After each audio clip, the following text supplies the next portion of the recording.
শবে কদরের নামাজ কত রাকাত, নিয়ত কিভাবে করতে হয়, কি কি আমল আছে?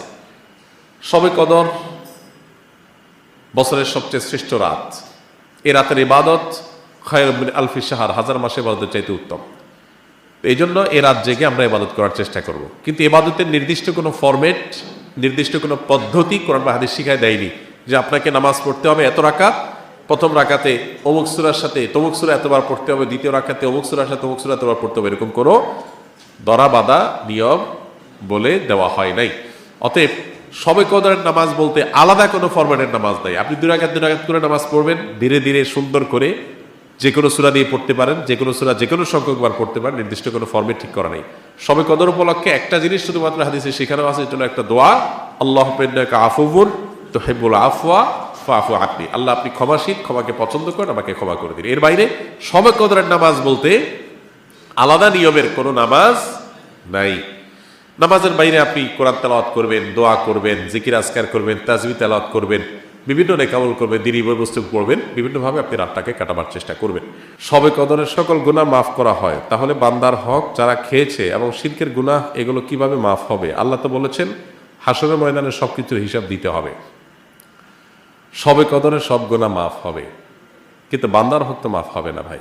বান্দার হক বান্দার কাছ থেকে আদায় করে মাফ চেয়ে নিতে হবে, মাফ পেয়ে নিতে হবে, তারা হলে মাফ হবে না। আমরা অনেকেই মোছে তাও দিয়া বসে আছি যে শবে কদর সব মাফ করে দিবে, তাইলে চুরি দাড়ি ডাকাতি 2 নম্বরই যা কিছু করলাম, এক শবে কদর ইবাদত করলেই তো সব মাফ, তাইলে আর চুরি দাড়ি বন্ধ করার তো কোনো কারণ নেই।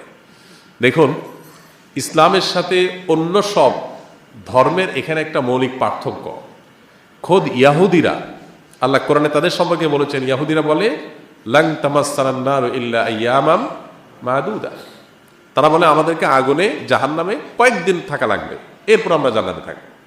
তাহলে আর অপরাধ না করার কারণ নাই তো, তাহলে অপরাধ না করে থামে যাবো কি দুঃখী, অল্প কদিন থাকা লাগবে, অনন্তকাল আমরা জান্নাত অটোমেটিক আমাদের গ্রান্টে। এই জন্য তাদের অপরাধ থেকে বাঁচার কোনো গরজ নাই।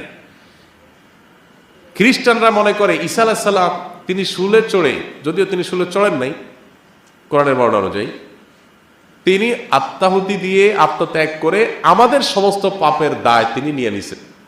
এটা কারা মনে করে? খ্রিস্টানরা। যেহেতু আমাদের সমস্ত পাপের দায় উনি নিয়ে নিছেন, অতএব আল্লাহ আমরা আর কিছু করবে না, আমাদের পক্ষ থেকে আমাদের নবী নিয়ে নিছে সব। এই জন্য তাদেরও কোনো পাপ না করার ব্যাপারে কোনো গরজ।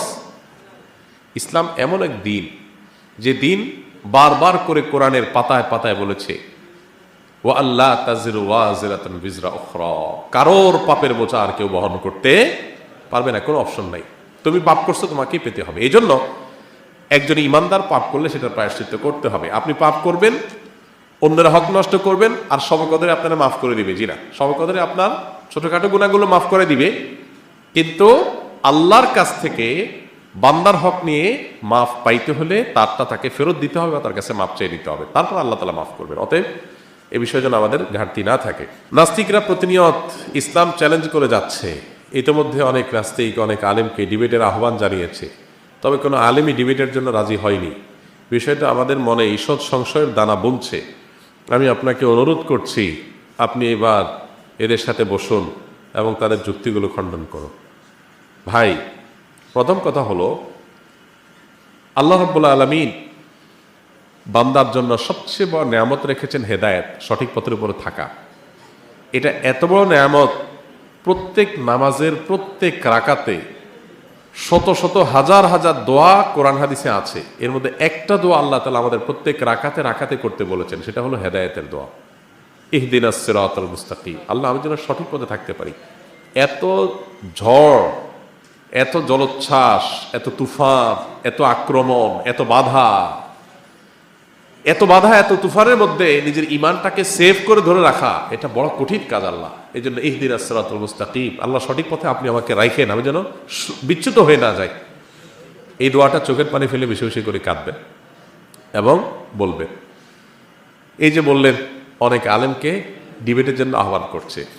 শ্রীপুরের ট্যাবলেট বিক্রি করা দেখছেন কখনো? দেখছেন? শ্রীপুরের ট্যাবলেট যারা বিক্রি করত, এখন এগুলো নাই। আমরা আমাদের শৈশবে দেখছি বাস স্ট্যান্ডে, ফেরিঘাটে, এখনো ওই টাইপের কিছু কিছু জিনিস আছে। ওই যে হাত কাটা মলম, তারপরে শ্রীপুরের ট্যাবলেট, এই জাতীয় বিভিন্ন জিনিস বেচে না, এরা কিন্তু চ্যালেঞ্জ ছাড়া বিক্রি করে না। বিক্রি করে?